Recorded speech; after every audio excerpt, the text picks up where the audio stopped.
O capítulo 1138 de One Piece virou a comunidade de cabeça para baixo, erguendo as bandeiras das teorias no ponto mais alto ao revelar os textos do Harley e o incrível mural de Elbaf. Nesse vídeo vamos destrinchar todo o capítulo, e em específico o mural e o Harley, apontando as teorias e a minha interpretação do que pode acontecer, além de apontar um detalhe que passou despercebido pelo público e pelos teoristas. Então, eu sou Biga Biga e bora pro vídeo. Intitulado Harley, o mesmo nome dos textos sagrados de Elbaf, o capítulo se abre com a história de capa de Yamato, que encontra finalmente o esconderijo do Who's Who, onde aparece ele segurando a espada que foi roubada no capítulo 1130. Tava ali meio na cara que era o Who's Who, né, porque a gente viu ali a entrada do esconderijo no capítulo 1136. Vamos ver como é que vai ser o desenrolar dessa história de capa. Eu acredito que a Yamato com certeza varreria o chão com o Who's Who, mas quem sabe ele não solta mais informações sobre Nika, né, já que ele foi o primeiro personagem a falar sobre na obra. Seguindo com o capítulo, a gente vê o Loki do ponto onde parou mais ou menos o último capítulo. Ele tinha desmaiado, mas agora ele já tá acordado, e aí ele já faz a associação que todo mundo tá fazendo. Por que o Shamrock se parece tanto com o Shanks? Afinal, eles têm alguma ligação? Só do Loki fazer essa pergunta, pra mim, já confirma que de fato foi o Shanks que capturou ele 6 anos atrás, no mesmo ano que ele se tornou Yonkou. Assim como nos capítulos anteriores, a gente vê a Gunko insatisfeita da forma como o Loki trata eles. Mas de forma tranquila, Shamrock confirma o que todos nós já sabíamos. De fato, ele é o irmão gêmeo de Shanks o Ruivo. E logo em seguida, ele solta a informação. Certa vez, Shanks voltou a Marijoa, mas ficou insatisfeito. E segundo o próprio Shamrock, ele já estava acostumado com o mundo de baixo, um mundo onde os piratas vivem. O que foi estranho da fala do Shamrock é que ele diz que o Shanks é o irmão gêmeo mais novo dele. Ficou bem estranha essa fala e abre a possibilidade de, quem sabe, ter mais um irmão. Apesar de eu acreditar que isso não vai acontecer, realmente ficou estranha essa fala de dizer que ele é o irmão gêmeo mais novo. Eu acredito que seja comum ali irmãos gêmeos acharem que um é mais velho do que o outro, às vezes acontece isso, mas ficou meio esquisito. E, mesmo na tradução oficial que saiu domingo, tá escrito que ele é o irmão gêmeo mais novo. Então não foi um erro de tradução. Dada a confirmação do Shamrock, o que abre de perguntas é: primeiro, quando o Shanks descobriu que ele era um Tenryubito?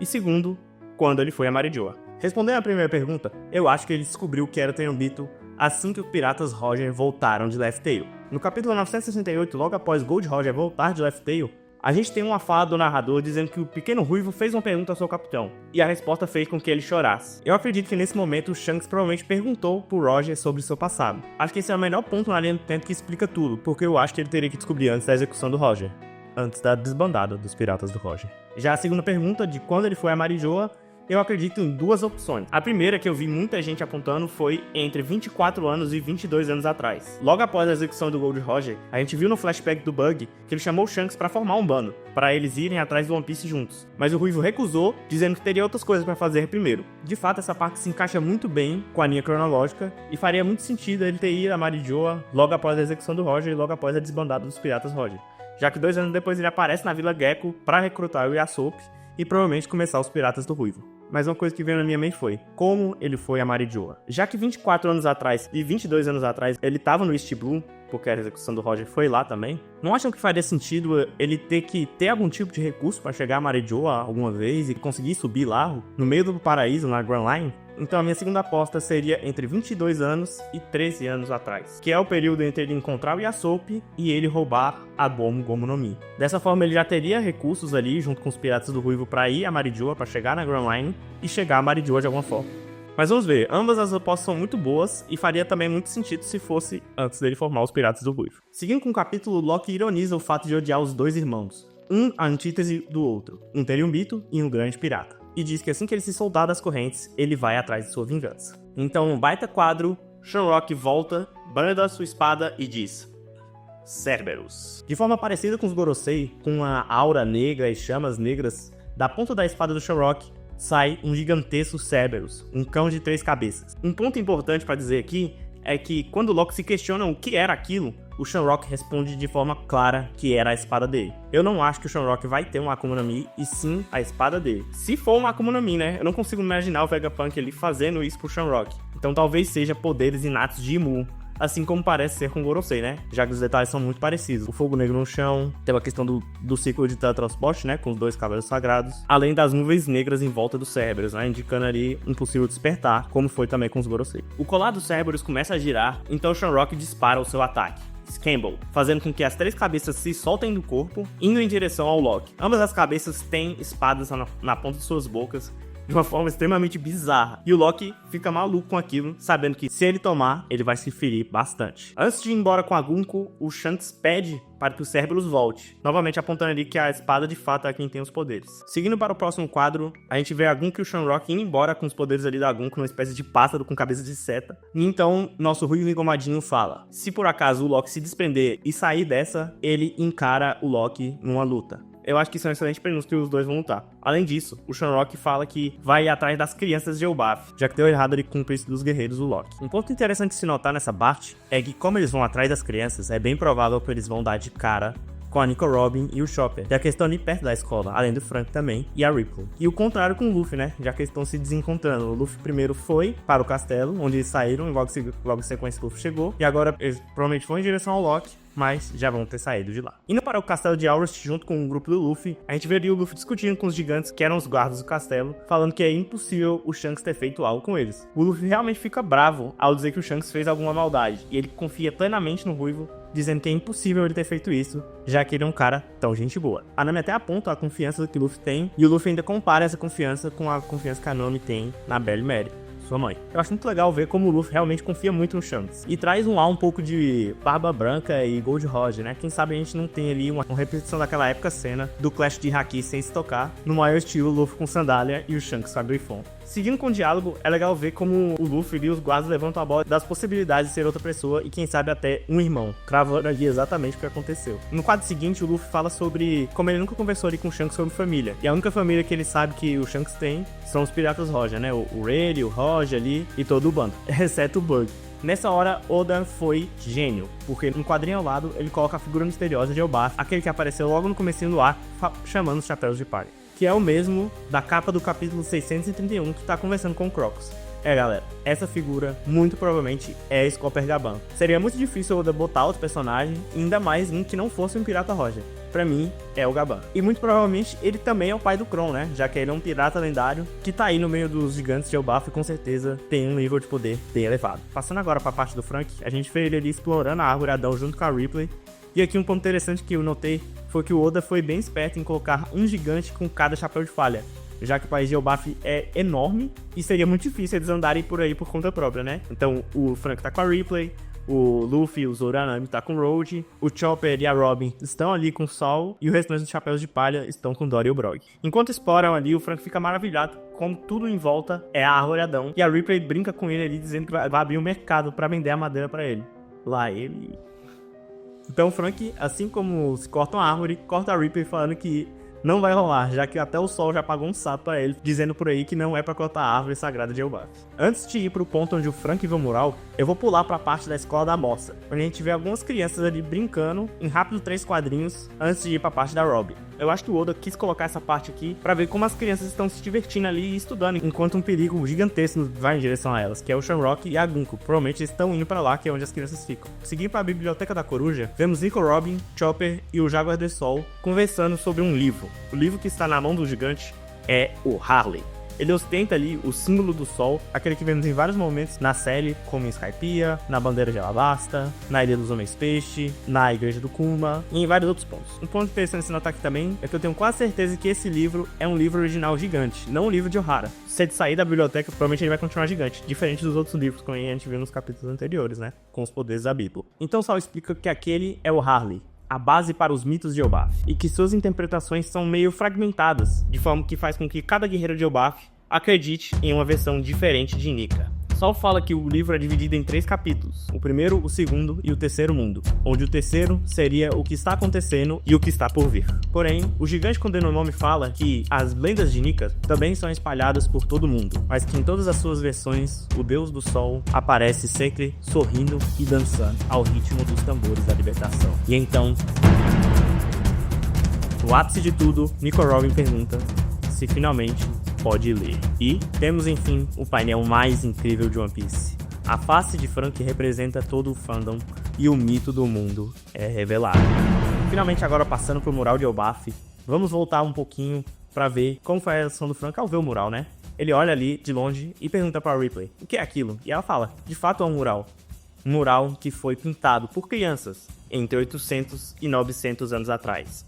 o mesmo período do século perdido. Devido ao tempo, a pintura se fossibilizou na árvore, se tornando assim um patrimônio cultural do país dos gigantes.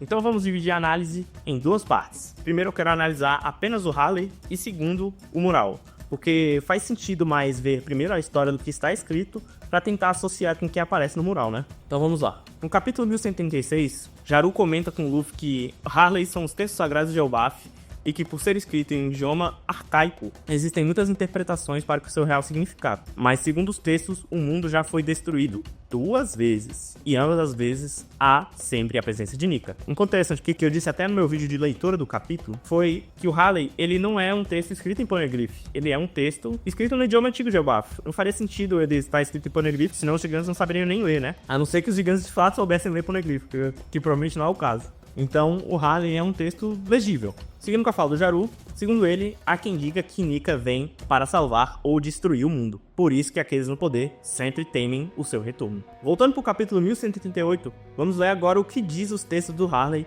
em sua versão oficial em português, que sai todo domingo no Manga Plus. Então vamos lá. O primeiro mundo. Na terra havia chamas. As pessoas sucumbiram à sua cobiça, tocando o sol proibido. Os escravizados rezaram e então o deus do sol apareceu. O deus da terra enfureceu-se e junto à sua serpente de chamas ardentes envolveu o mundo em morte e escuridão. E eles jamais se encontrarão novamente. Na tradução oficial a gente tem aqui alguns pontos diferentes do que tinha saído no capítulo anterior. Como essa parte é toda muito interpretativa, dentro e fora da série, olhar a versão oficial traz mais clareza do que realmente pode ter acontecido. Então vamos lá. Na terra havia chamas. Nessa parte que fala que a terra havia chamas, até associando um pouco com o mural que a gente vai ver mais pra frente, eu fiquei com um quesinho de que essas chamas na terra eram na verdade, quem sabe, dragões. A gente já viu em alguns momentos na série que os próprios Tennobytes tentam ali recriar o poder dos dragões, né? Que existem o poder dos dragões, os dragões eram fortes, tem a fruta do dragão. Quem sabe, antigamente não existiam vários dragões e eles meio que reinavam ali, né? Com um poder supremo, por assim dizer, queimando o solo mesmo, né? De cima. Ou então pode significar que havia muitas guerras, né? O mundo estava em guerra, né? Havia chamas para todos os lados. As pessoas sucumbiram à sua cobiça, tocando o sol proibido. A cobiça aqui fala então sobre a ganância das pessoas, dos seres humanos. E o sol proibido eu imagino que seja alguma espécie de tecnologia. Quem sabe até as armas ancestrais não remontam esse tempo, antes mesmo do século perdido. Então quem sabe o sol proibido não é uma espécie de tecnologia proibida, né? Vai dizer aqui que no Halley eles falam sobre o deus do sol e o sol, dá a entender que são realmente duas coisas diferentes, né? Então eu interpreto assim, que realmente são coisas diferentes. Então seguindo, os escravizados rezaram. E então um deus do sol apareceu. Aqui muito provavelmente os escravizados fala sobre os bucaneiros. A gente não sabe ainda qual é a sua característica especial, o Vegapunk ainda não contou, mas eu acho que esse plot vai ser revelado muito em breve, visto que a gente ainda tá com Kuma e o Vegapunk em Elbaf. Então provavelmente os escravizados eram os bucaneiros e quem sabe até os homens peixe também. Como tem toda a história do Kuma dizendo que os bucaneiros passaram a lenda de Nika pra frente, provavelmente eram os bucaneiros. O deus da terra enfureceu-se e junto com sua serpente de chamas ardentes envolveu o mundo em morte e escuridão. E eles jamais se encontrarão. Uma coisa que me veio em mente é que eles falam dos deuses aqui. Nós temos 4. Diferente dos Gorosei, que são 5 planetas, né? São 5 anciões ali, tentando, sabe, simular os deuses, né? Já que são os deuses do mundo. Uma coisa que me vem em mente seriam os 4 deuses Nika e as 3 armas ancestrais? Faria sentido, já que com o poder do deus da terra ali e sua fúria, a Red Line, que seria a serpente de chamas, se ergueu e destruiu o mundo pela primeira vez. Quem sabe a tecnologia ali proibida, né, o sol proibido, fez com que a humanidade criasse esses deuses, né? Já que é tudo meio interpretativo, faria sentido de certa forma que algo assim acontecesse. Uma tecnologia que acabou sendo endeusada, algo assim. O segundo mundo. No vazio havia o sopro. O deus da floresta domou demônios e o sol espalhou as chamas da guerra. O povo da meia-lua sonhou. O povo da lua sonhou. O homem matou o sol e se tornou Deus. E o deus do mar enfureceu-se. Eles jamais se encontrarão. O segundo mundo muito provavelmente remonta o século perdido. No vazio havia o sopro, ou seja, após a destruição, ainda havia vida. Após o mundo ser destruído a primeira vez, ainda existiam pessoas. O deus da floresta domou demônios e o sol espalhou as chamas da guerra. Novamente, a gente tem remontado aqui o deus da floresta, assim como nos 4 deuses de Skypiea. O deus da floresta, como eles falaram que ele domou os demônios aqui, provavelmente diz sobre o surgimento das Akuma no Mi, já que no século perdido, a gente tinha um mundo técnico... Meu Deus, não sei falar. tecnológico. A gente tinha um mundo tecnológico avançadíssimo. E como tem toda essa temática do Vegapunk, falar sobre a tecnologia do passado, que o passado era avançado, e ele trabalhar com as Akuma no Mi, acho que ficou bem claro que as Akuma no Mi são tecnologia mesmo. E aqui falar sobre o Deus da Terra, lançar os demônios ainda linka com o que eu falei sobre, quem sabe, os deuses não serem as armas ancestrais de alguma forma, né? Seria uma tecnologia avançada que acabou sendo endeusada e que, com o passar do tempo, devido à destruição do mundo, o século perdido e essas várias interpretações, ficou ali como, de fato, deuses, né? Já o Sol espalhando a centelha da guerra também remonta sobre o Sol, né? A tecnologia, o Sol proibido, que entra no primeiro mundo, espalhando a centelha da guerra. Eu não acho disso sobre Joy Boy, pra mim não faz muito sentido que Joy Boy, né? Ali, o deus do Sol, que seria a pessoa que seria o deus da libertação, né? O guerreiro da libertação, espalhar a guerra. O ponto também se encaixa com o que o Vegapunk diz, que as interpretações ficam vagas se você não souber toda a história. Então, dizer que o Sol espalhou a guerra, para muitas pessoas, quem sabe, diz sobre Joy Boy espalhar a guerra, sendo que o Sol pode ser a tecnologia, e que quem espalhou a guerra não foi ele. O povo da Meia-Lua sonhou, e o povo da Lua sonhou. Aqui o povo da Meia-Lua, eu acredito que sejam os D. Já o povo da Lua, as raças celestes e todos os povos relacionados à Lua que a gente conhece. A gente tem os Mix, os Lunários, que, né, já tem o nome Lunários, e ali os Shani, os Skypians e todo o pessoal. A gente viu que na Lua, já lá com o Anel, tinha a cidade de Birka, e também tinha a cidade de Birka na Terra, né? Então, o povo da Lua provavelmente diz sobre eles. O povo da Meia-Lua também pode ser o país de Wano, já que nas famílias do país de Wano, todas têm ali o nome da Lua associado, menos a família do Orochi. O homem matou o sol e se tornou Deus, e o Deus do mar enfureceu-se, eles jamais se encontrarão. A frase dizendo que o homem matou o sol, novamente abre aquela interpretação. O sol é Joy Boy ou o sol é a tecnologia? Como após o século perdido se fundou o governo mundial e meio que todas as tecnologias sumiram, também dá pra encaixar dizendo que o sol era a tecnologia, já que ela foi varrida da terra pelo aumento do mar em 200 metros. E o deus do mar se enfurecer, também pode-se dizer que é sobre isso, né? O mar subiu 200 metros. Então quem sabe ali o deus do mar não é Plutão, ali que tá ali no país de Wano, embaixo da água, né? O navio, que o disparo fez com que o mundo subisse 200 metros. A gente não sabe, né? A gente viu que Uranus e seu disparo fez com que a água do mar subisse, mas quem sabe ali a combinação de algumas armas ancestrais não fez com que 200 metros subisse, né? Já teria que ter muitos disparos para subir isso tudo. O terceiro mundo. No caos havia o vazio. Os remanescentes inconvenientes relembram o dia prometido e ouvem a voz da meia-lua. O deus do sol dança e ri, guiando o mundo ao seu fim. O sol retorna e traz um novo amanhecer. Eles certamente se encontrarão. O terceiro mundo com certeza é a parte mais curiosa. Como ele pode dizer sobre o futuro e sobre o que está acontecendo, é lógico que a gente tenta associar com as coisas que já aconteceram e as coisas que a gente sabe que no passado aconteceu e que provavelmente são paralelos do que vai acontecer.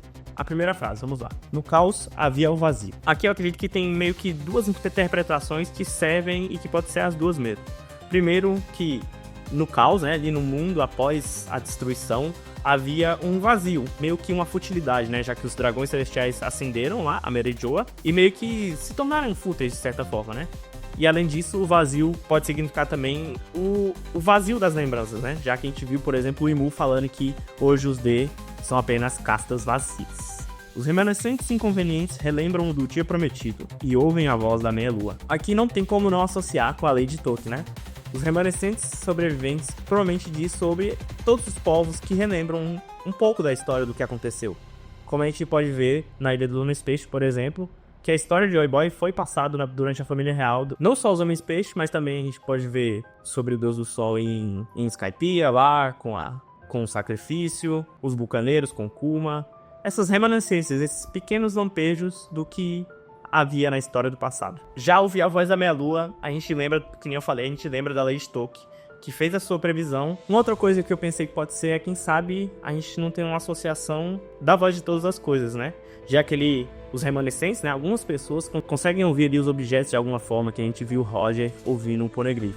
O deus do sol dança e ri, guiando o mundo ao seu fim. Aqui fica meio fácil de dizer que é o Luffy, porque é exatamente o que o Luffy meio que faz, né? Ele dança e ri aos sons dos tambores da libertação e, de certa forma, tá guiando o mundo ali ao seu fim, né? A gente vê destruindo várias ilhas durante toda a jornada, né? Não de propósito, mas acontecendo assim. A gente tem também a previsão da Madame Charley lá na Ilha dos Homens Peixe, né? Dizendo que o Homem do Chapéu de Palha vai destruir a ilha. O sol retorna e traz um novo amanhecer. eles certamente se encontrarão. Aqui novamente a gente tem a menção do Sol. E novamente trazendo paralelo que eu tô falando aqui no vídeo sempre. Que o Sol provavelmente é a tecnologia e não o Deus do Sol, já que o Deus do Sol acabou de ser citado.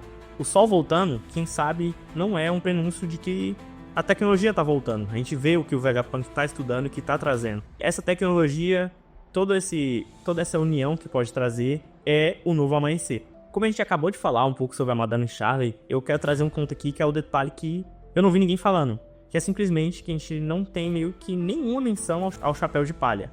Nem no mural, que a gente vai falar agora, nem no Harley. Não é meio curioso que a gente não tem nada sobre o chapéu de palha? A gente viu o chapéu de palha gigante Marijoa, a gente viu que o Joy Boy usava o chapéu de palha, o Luffy usa o chapéu de palha, o Roger usava o chapéu de palha, o Shanks usava o chapéu de palha, e a gente não viu nada do chapéu de palha. Nem no mural, nem no Harley.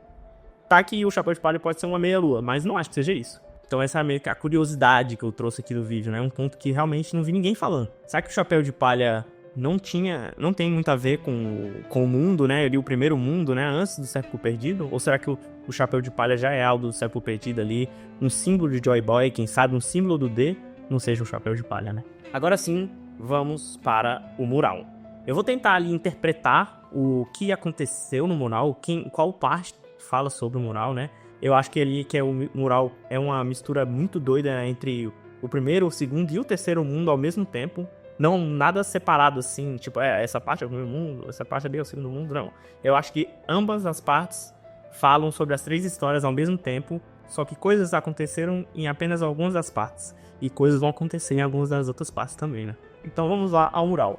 Assim como o Frank ficou de queixo caído, eu acredito que todos ficaram de queixo caído assim que o mural for revelado. Finalmente o mito do mundo nos é mostrado, e um pouco da lore do mundo de One Piece finalmente vai ser trabalhada dentro da obra de maneira direta.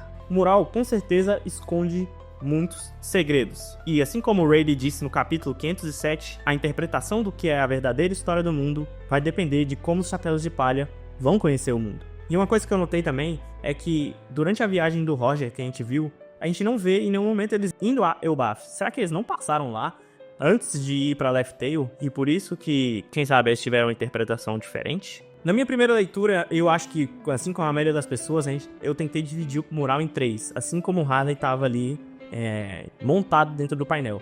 Mas eu acho que ambos têm que ser interpretados de forma diferente. A gente vê que no mural, ele é meio que dividido em dois pela árvore ali, que eu já vou cravar aqui, é a árvore do Tesouradão.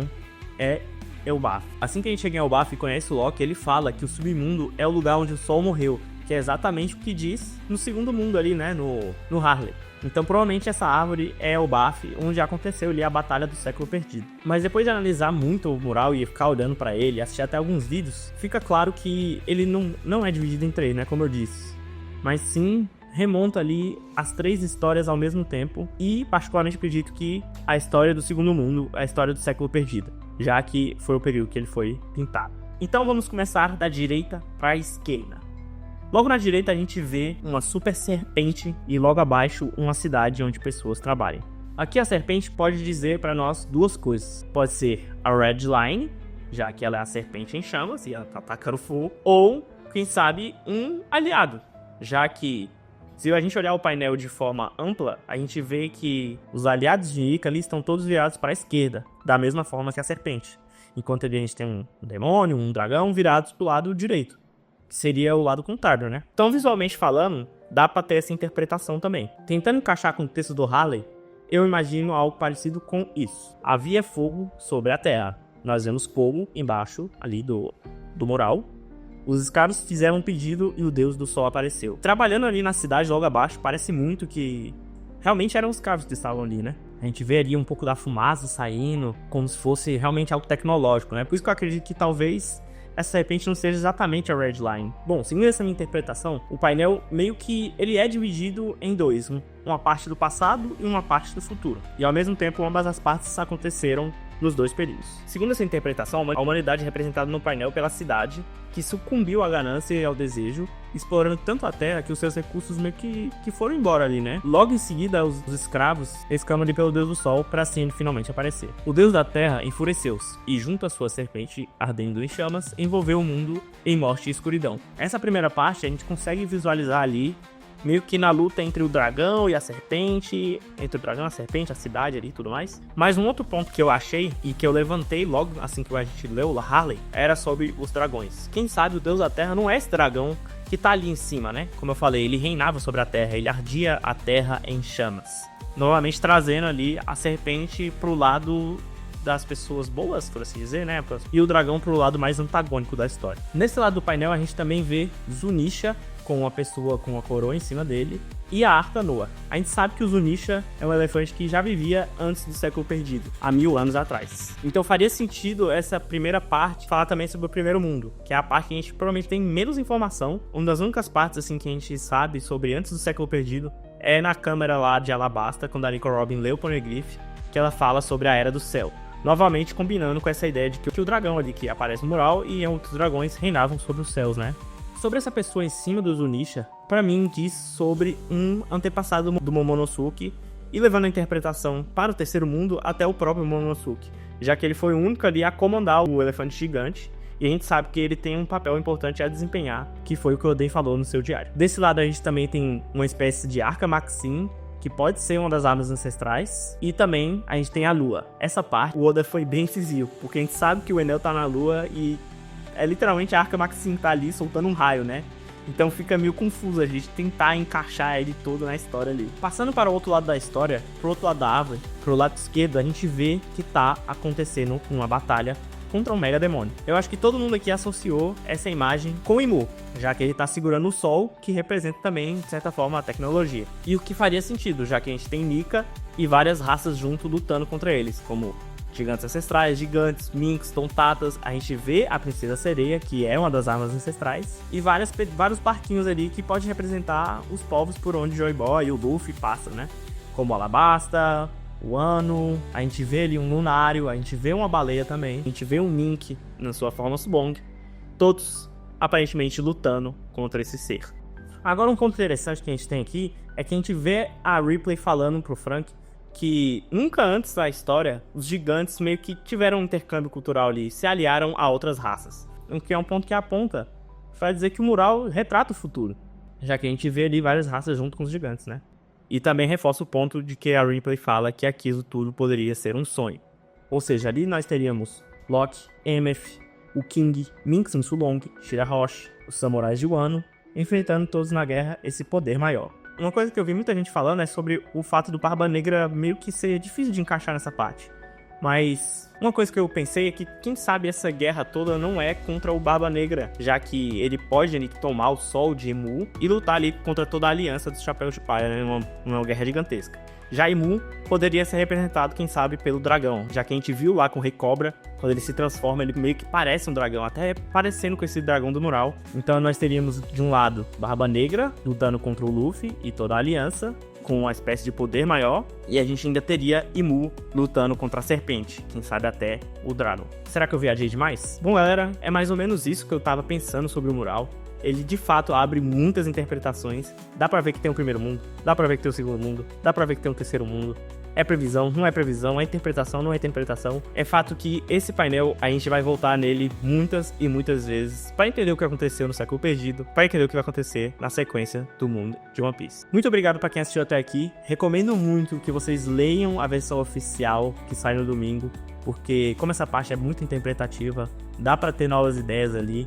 Gostaria muito de saber se vocês têm alguma teoria sobre... Galera, eu costumo gravar com meu celular e literalmente descarregou. Ele tá pegando fogo ali. Daqui a pouco eu vou ligar pra ver se eu não perdi a gravação. Eu espero que não. Mas eu vou finalizar o vídeo aqui. Muito obrigado quem assistiu de verdade.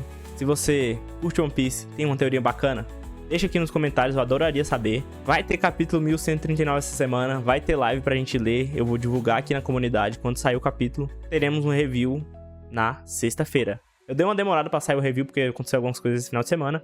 Mas vídeos quinta, sexta e terça-feira. Terça agora a gente vai trazer outras séries que não é One Piece também, né? Então se você curte outro tipo de série, deixa aqui nos comentários pra me entender também quais séries vocês gostam. Eu queria muito falar sobre Dragon Ball Daima, por exemplo. Ou então algum outro anime que tá saindo agora, como Soul Leveling, ou então de Apothecary Diaries, quem sabe. Mas é isso. Se inscreve aí que eu tô começando o canal pra dar aquela moral. Um abraço e fui!